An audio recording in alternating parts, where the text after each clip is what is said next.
good to see you again. How are Hi, you? Daniel. Nice to see you. Nice to be here again with you and Ross. Ross, welcoming Ross today, all the way from Canada, if I'm not mistaken, Ross. I am. Very good. And how are you today? I'm great. The weather is disgusting, but who cares? I'm alive and it's good to be Exactly. enjoying what I'm doing. Yes, Yes. Yeah. yes, exactly. Well, Rofia was just telling me before we came on that it was grey where she is as well. So I think she's in the same boat as you. It's Well, the but weather. now we have two opposite situations. Is it disgustingly hot or disgustingly cold? Ah, Because Daniel is complaining very good. about the heat in Spain. So how Yeah. is it there, Ross? Is it hot? Is it cold? Is it cloudy? It's not snowing yet. It's cloudy. It is not snowing. We have summer. All right. But it's not hot. That is the misconception about Canada, that Right. everywhere it's winter, which, all across Canada, it's summer right now. So it's between 20 and 30 degrees every day. Today, my weather, I should have done this before, but my weather is 21 degrees and rainy, cloudy, kind of not so beautiful day. But Right. normally we're in the mid 20s every day during the summer. Okay. So it's very similar to where I am right now. I am in Guatemala, and right now it's 23 Celsius, and it's cloudy, mostly cloudy. Yeah. So, And I'm in the north of Spain, and today it's 39 degrees. I think we're knocking on 40 degrees. It's really hot. oh no, We're in the that's not. middle of a heat wave. So, yeah. I don't mind that. I think that's great. You do? Oh, I don't. I can't stand that Uh, heat. It's too much. Ah, very good. well, But we all don't have control over the weather. At least I'm no, sure that's right. I don't. Yeah, That's So, right. we have to adapt, especially now that it's changing every year, right? that's right. That's right. Ross, Yes. you mentioned an interesting thing, the misconceptions about Canada, and that's probably one of the misconceptions I'd have about Canada is that it's right up the north and cold and snows everywhere. It's a country I've never visited. So why don't you tell us a little bit about what Canada's actually really like without the misconception? I'll be happy to dispel all those misconceptions. Yes, please Right. do. It makes me feel wonderful to be the emissary. Why am I not wearing my Canada flag? Yeah, yeah, right. Okay, yeah. So we have four distinct seasons all across Canada, from the Right. east to the west, four distinct seasons. So right now we're in summer. So I'm not talking about the Canada that's at the top of the world near the North Pole. I'm talking about generally the rest of the country. Okay, four Hmm. seasons. Right now it's summer, hot, sticky, nice. Sometimes mosquitoes at night, rain sometimes, but really good weather. Then we have fall, which our fall is amazing. When the season starts to change and it gets cooler at night, but still bright and sunny in the daytime, we experience beautiful colors of the maple trees changing to red, orange, yellow, gold. It's really a beautiful, beautiful season. And then, of course, we have the winter, and there's all grades of it, from blustery and wintry to snowy. But at least in my city, in Toronto, where I live, we have a lot of sunshine during the winter. So even Okay. though it's 10 to minus 10 outside, it looks beautiful. And so when the snow covers all the trees and everything, it's like, those Christmas cards. Yeah. Honestly, Beautiful. that's what it's like. So then, Beautiful. and the other season we have is spring. And spring is, where it's starting to warm up and the cherry blossoms like my glasses.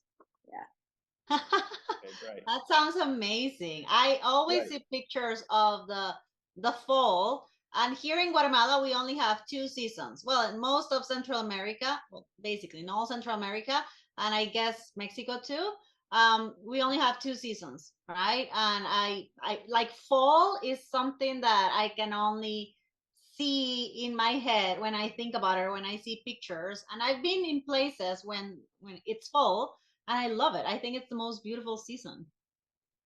Yeah, when the leaves change their colors, people drive, and I'm sure there must be more traffic accidents because on the highways pass a whole group of beautiful red and gold and yellow trees, and you want to take a look, So yeah, it's It is. it's a really It is good quite season. beautiful. Mm, It is. indeed. Is that your favorite season, Roz? I'd have to admit that my favorite season is summer. I love the summer. But yeah, fall would be number two. Number Ah. three would be spring. And last but not least is winter. It's beautiful too. I mean, I guess it takes some adapting, to such low temperatures. I have a friend that lives in Canada, and she tells me that they get so much snow, and that it gets like to minus 30 Celsius or something like that. I cannot imagine that cold. In my head, it's just unthinkable. Okay, so think of it this way. There wouldn't be minus 30 every day unless she lives in the Yukon, in the north. But if she lives anywhere where there's a lot of snow, yes, it gets cold, but it's not like that every day. And, like when we hit the news when there's lots of snow, we always hit the news. Okay. All right. Okay, great. Okay. It's good to So know. Roz, why don't you tell us a little bit about what you do, what type of work you're in? Because I know you have been a language teacher, but more than that as well, if I'm not mistaken. Yes. Well, I'm a certified teacher. I have a license to teach in Canada, and I did that for 20 years in Toronto. And then I was offered a job in in the middle of that 20 years, I also was we called it a computer teacher. I was the computer teacher, and that was in the age of the beautiful colored Macs, the iMacs. Yeah. Oh, Yes. Okay, so I did that in one of the schools I was at, teaching all the students in the school. Okay, so 20 years on, I got an offer to become the international school principal at a school in Beijing, China.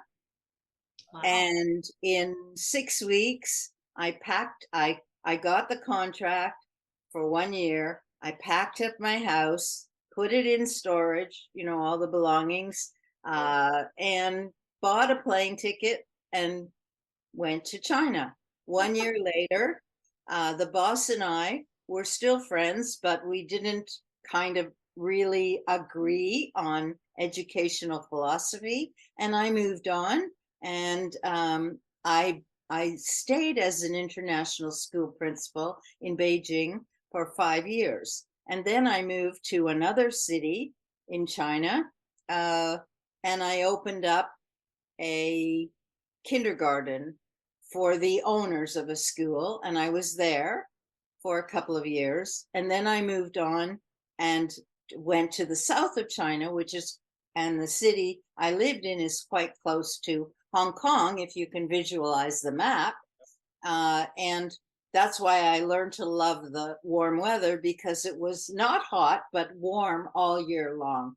I lived in a city called the Spring City. The Spring City. Yeah. Interesting. So there I was I started my own business as a consultant, and I did consult to schools, private schools, language schools, public schools, international schools, and universities. And what I did with my consulting business was I offered courses, weekend courses or day courses for ESL teachers. So Chinese English teachers who were teaching English in any one of those environments. And my job and my skill was to help them to improve their teaching of English.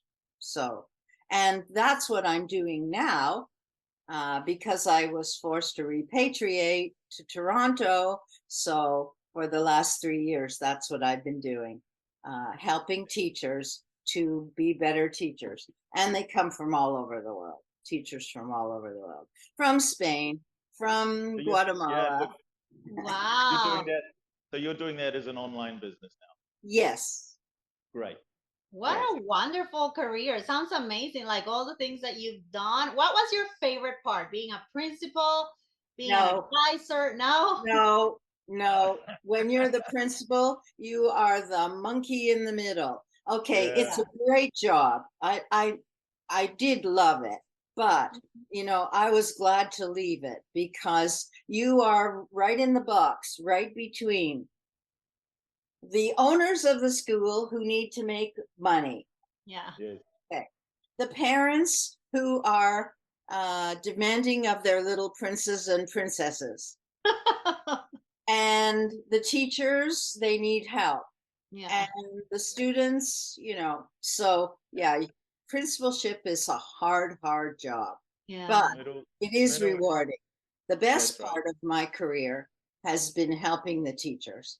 Oh, That yeah? Yeah, that's the best part. And I don't want to sound too philosophical, but I think you can understand it. Your listeners will definitely understand it. Okay, as teachers, we are teaching the future generation. Okay, Right. we are teaching the future leaders of our world. What kind of a world do we want? Okay, I don't teach environmental issues or anything like that, but I'm helping the teachers to help the students to be the best they can be. So they're going to be the leaders of our world when we are old and gray.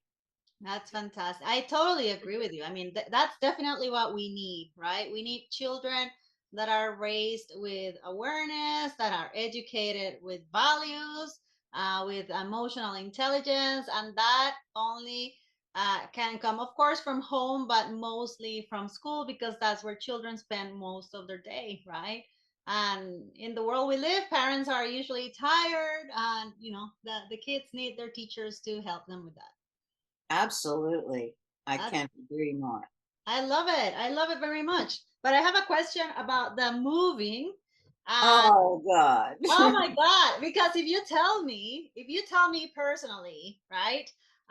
Okay, so you have to move to China. Like to me, China sounds so far away and so different to my world here, my roots, my habits. I could not imagine just making that decision, just packing my things and going and not be terrified about it. What emotions did you experience in the process? Well, most of the time I was very excited to like, let's face the facts. China was not on my radar.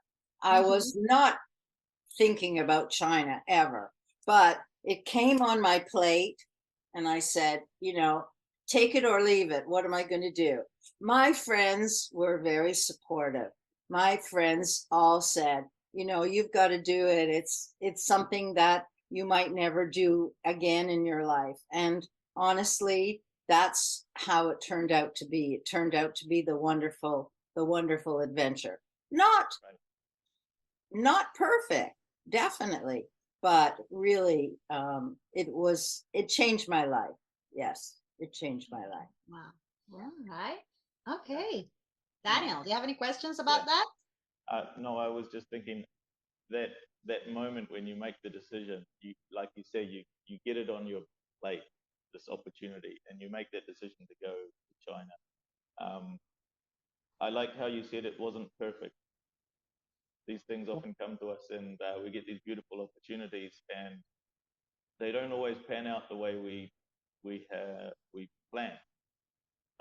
But as you've said, they change your life forever. I think Absolutely. Yeah. you said that beautifully.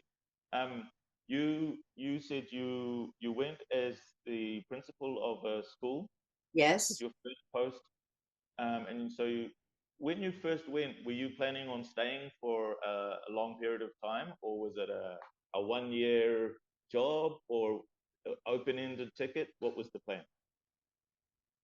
I had a one-way ticket Yeah, because I didn't know when I was going to go home. But I also didn't expect it to be 15 years. No, right. Wow. I never Okay. thought of it in those terms. I thought of it like this, Daniel. She, the boss and I that I talked about at the beginning, she and I we're from very different worlds, educationally, definitely. And so it was really difficult for me, but I had a great year and I learned a lot from that experience with her. But yeah, when we parted company, I just loved it there. I wanted to stay. And Right. so I made the effort and I put out my feelers and I got another principalship. And that was a wonderful, wonderful experience. That really, the boss was a Singaporean. He's kind of he spoke my language literally and figuratively. And like he was the one who made the thing really good. So uh, it wasn't perfect. I don't want to say that again, but you know what I mean. Yeah. Yeah. Yeah. Nothing's perfect. Nothing's perfect in life, but um, we make from our opportunities. Yeah, we make good, Mhm, mhm, and mhm. so it sounds fantastic. Yeah. And tell me, language-wise, when you arrived in China, did you speak any Chinese? Any what? How did you get around the language? Oh, the language. That is the really it's difficult. Okay, so let's face it. If I wanted to learn Spanish, for example, like Right. it would be a lot easier because we've Yeah. got um, the same alphabet. Mhm. Right. China, the characters, the sounds, the sounds were totally different. Okay, so what did I do? I came to China with one word, the most useless word I probably ever could have had. It was way. When you answer your phone, you say way. That's what What? they. Right. Okay. So I say way, and guess what happens on the other side? Yeah. Okay, and They think you know Chinese, and off they go at 100 miles an hour. Yeah. Yeah. so I quickly dropped that habit of answering with way, and I answered with hello, do you speak English? That's a better idea. So learning the language was really, really hard. In the beginning, I kept, thank goodness for mobile phones when I got there.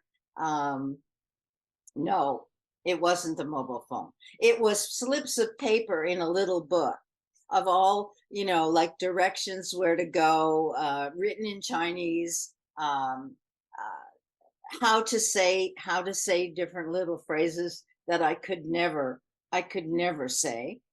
And so what happened for me in the principalship for six years was that there was always an assistant with me. Right. Okay.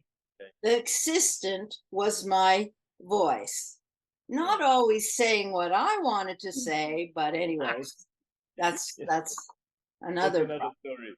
another problem. Yeah. But Yeah. So anyway, how How fluent are you in Chinese right now? And how much did you learn? How long did it take you? Okay. It took me, when I left the principalships, that was 6 years on, I realized, she's not with me anymore. What am I going to do? So I started to take classes and went to different school, tried a different school, and none of it really worked because they were teaching me the Chinese way of teaching English, and we have a different way of teaching English than the Chinese do for teaching people how to speak their language. The methods are 180 degrees different. So after a couple of years of struggle, I finally found a tutor who understood the Western methods, and I started to learn how to speak. Uh, early on, I was very shy, just like every new language speaker, very shy. I didn't want to talk.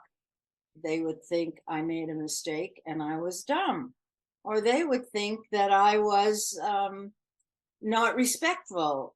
But of course, I was wrong. And about 4 or 5 years in, I started to speak. Wow. Okay. So it was a long Chinese journey for me as far as the language goes. Yeah, Yeah. really long. But It is a difficult language to learn. Yeah. well, there are 20-year-olds that go to China and learn the language in 6 weeks, because their brain is just wired differently than mine. Right. I don't know. But I also didn't really have the need at the beginning. So, Right. I did survival Chinese, of course. Now I can say I can carry on a conversation with someone in Chinese, basic conversation about the weather, about where you live, about things like that, about your family. I can uh, I can order in a Chinese restaurant in Chinese. Very important. Yeah. So basically, I would say my Chinese level is about 30%, and it's only conversational. Maybe I Yeah. know a few Chinese characters, but that's it. Well, all the important stuff, ordering food. That's- Can you introduce yourself to us in Chinese? Just say like your name, where you're from, and what you do in Chinese so we can hear a little bit of it. Sure. Ni hao ma. And you should say, I'm fine. I'm fine. Well, I'm fine. Okay. And then I would say, 我是Roslausche, 我来中国15年. I'm living in China for 15 years. 我是国际学校校长. I'm an international school principal. Nice. Wow. Anything else? Sounds really nice. I love it. Thank you. I Thank love you for sharing that. Yeah, and I love your language journey, Ross, and your honesty in about how long it took you to start learning the language. Because mine, maybe not quite so long, but mine was similar. When I arrived in Spain, I didn't have a great need for Spanish. I was working in English. My home life was in English, and my partner was Spanish. So my life continued on in English for quite a long time. So I didn't actually, like you, I didn't actually get to a point where I needed desperately the language, and didn't start learning it for quite a few years later. So yeah, sometimes we go to a country and we need to learn the language straight away, and other times, like our journeys, we go to a country in a position or in an environment in which we're not actually in need of the language. That's right. Yeah. A different journey. Definitely, every journey is very, very different, right? Very good. Well, when I when I had my first smartphone, I think that was when I had the notes in my phone. So then, I still have that note, which is a great long list of all the places where I want to go, where the food that I like, different names of things, all kinds of important stuff. Yeah. And that was very helpful. So anyone who wants to move to another country should do that, because now we've got access to our phone 24/7 if we need it. Exactly. That's a great Exactly. advice. Great advice. Yeah. I want to ask you, well, in my mind, I would guess that the culture wise, there are huge differences between, life in Canada and life in China. And I'm guessing that, Chinese culture is way more traditional. So how did you adapt to that? Did you have any struggles that you had to face? Was it easy for you? What were the things that you loved about Chinese culture compared to what you were used to before? Well, I I loved everything because it was all so new. I just the architecture, the people, the friendliness, the the trying to be Western with being Chinese. The um, definitely the food. The food was amazing, and all the ancient buildings, really good. So you don't go to China if you don't like the Chinese food that's in your neighborhood, in your hometown, because All right. Good because I advice. think I think if you hate it, then it just won't work, because it's really hard to find like you can't, like KFC, for example. KFC in Toronto is the similar taste as in America, probably. It's Okay. everywhere the You same. go to, that's right. Not everywhere though. In Okay. China, the KFC is a different taste. It caters to 1.4 billion Chinese. Wow. So you get a different flavor, and you've got to be flexible. So that was one of the things that I'm a foodie. I've been cooking and baking since I was 12 years old. So, and I've written 2 Chinese cookbooks about it. So I took Chinese cooking courses. I had a boyfriend, and we would cook together, and he taught me how to cook. Um, uh, Everything that I did was with an effort to understand the culture and learn something about me in the process. Because everything that we do in Canada, like you said, is definitely different than there. For example, one day, it was my first year there. One day there were no lights when I woke up in the morning, no electricity anywhere in my apartment. I didn't know. I guess I should have known that there's a card, and you have to put money on the card and slide the card into the slot to get your lights working or to top up. In Canada, we get a bill. We pay the Right. bill at the end of the month. Okay. So it was like a prepaid electricity system. Right. Exactly. Amazing. Exactly. So the next Amazing. challenge is, where do you go to top up your card? you know? And how do Yeah. you get there? Do you walk? Do Yeah. you take a bus? Do you take a taxi? Oh my God. In the beginning, yeah, those were the challenges. But I was up for it. I was up for it because my first impression in the airport was a good one. So from then on, it was always positive. Of course, there were rough times for me. I missed my family. Mhm. You're on MSN in those days. And there was one day I couldn't connect with my daughter. And how am I going to live? I broke down in the office in the school. I was crying because I couldn't connect. What was the problem? I don't know. But those kinds of things are things you have to experience and understand, cope with, adapt to. And if you want to stay there longer, you adapt better. Mhm. Right. Yeah. Right. I think anyone who's lived abroad for any period of time finds their way of adapting to missing family and friends, or adapting to being so far away from family and friends. Yes. Well, when somebody says to me, "Oh God, I could never go to China. It's halfway around the world." I say, "It's a 13-hour airplane flight, Right. big deal.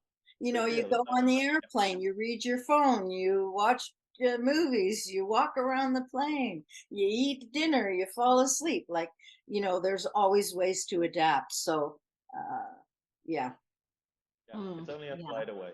I like that, and I feel the same way.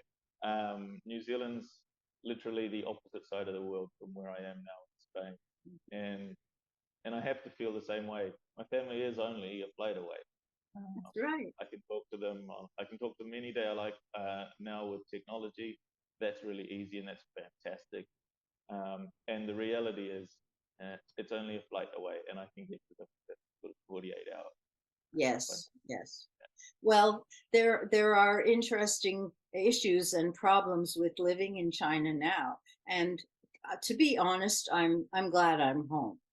right, But okay, the problems have escalated in China as far as internet goes. You can't get Google, Facebook, uh, Wikipedia, and a whole raft of other things. And if you need to get them, you can use an illegal VPN, which everybody does, but it's still illegal. Um, Right. and I don't want to say everybody should do it because you could get yourself into trouble. But, anyways, the thing about technology now is that everywhere else in the world, except a few countries, I guess, the internet helps everybody to stay connected. So not only do I stay connected with my family because they're 10 minutes away, but I can stay connected with the friends that I made in China who are Mm. scattered all around the world. I have some friends in New Zealand. I forget what city they're in.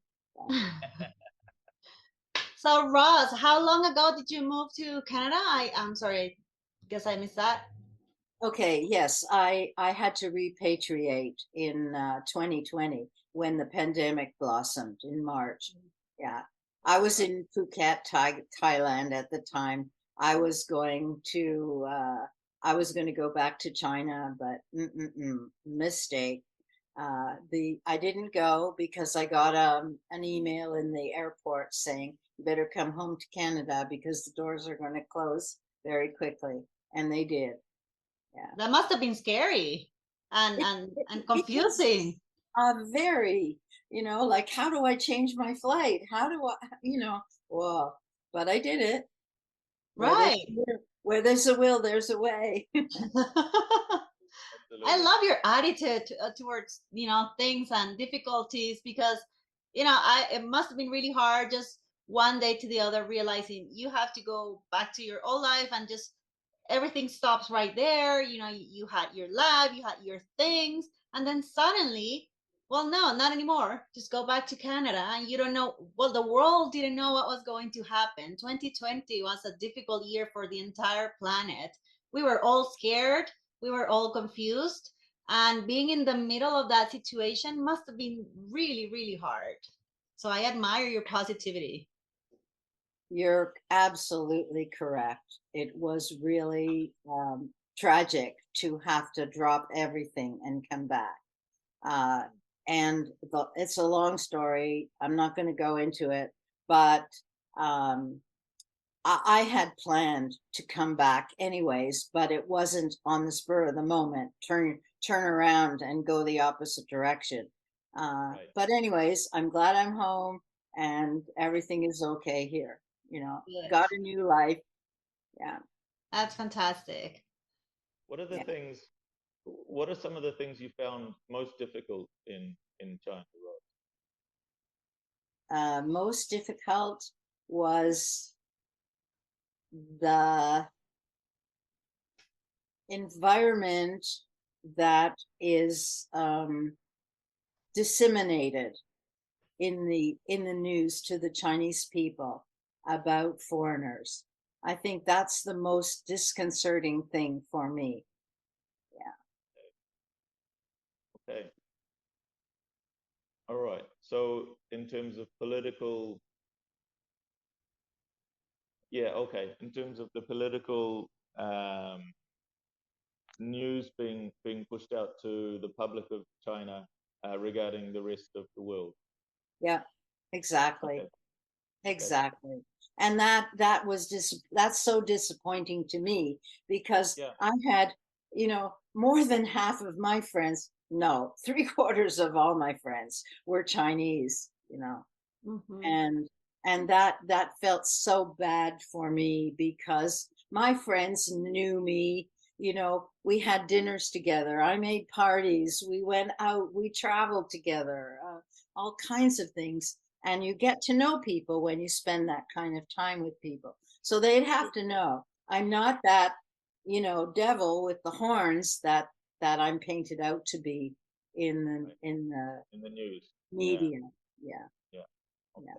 Yeah. Yeah. Did you ever experience any discrimination being there, or did you ever feel, negative attitudes?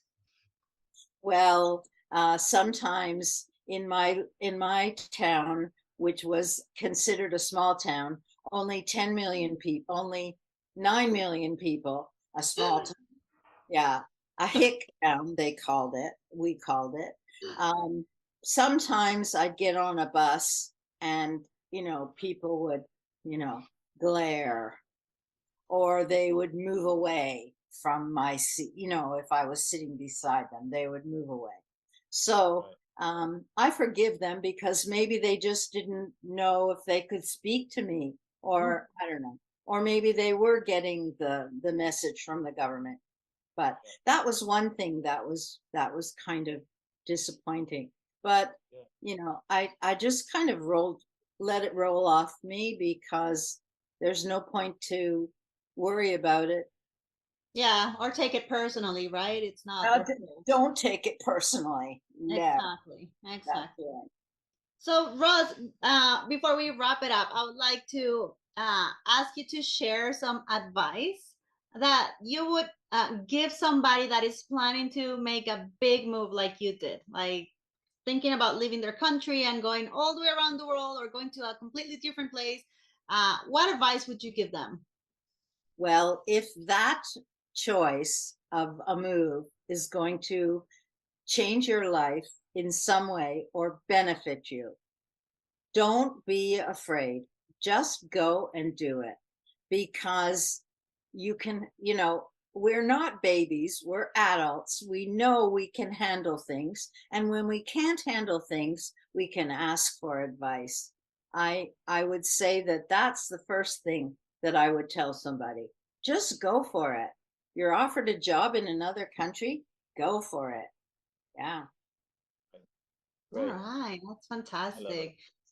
So right now you said you're working helping teachers online. Would you like to share with us the details of your website, of your the name of your business, so in case people want to reach out? Well, my name is Roz Weitzman, and my business is rozweitzmansworld.com. And I can be reached on LinkedIn, Facebook, Instagram, TikTok. So, yeah, you can find me. Great. We'll add some of Excellent. those links. Thank you. Fantastic. Thank you so much. This was Fantastic. wonderful to talk to you. I'm glad to know I have someone who can really commiserate with me, Daniel. Yeah, Yeah, and absolutely. Gio. Thank you so much for inviting me. This has been just wonderful, wonderful. Thank Thank you for you. coming on board. It's been really nice to get to know a bit about your story, and I know it's only just a tiny fraction of your story that you've shared with us.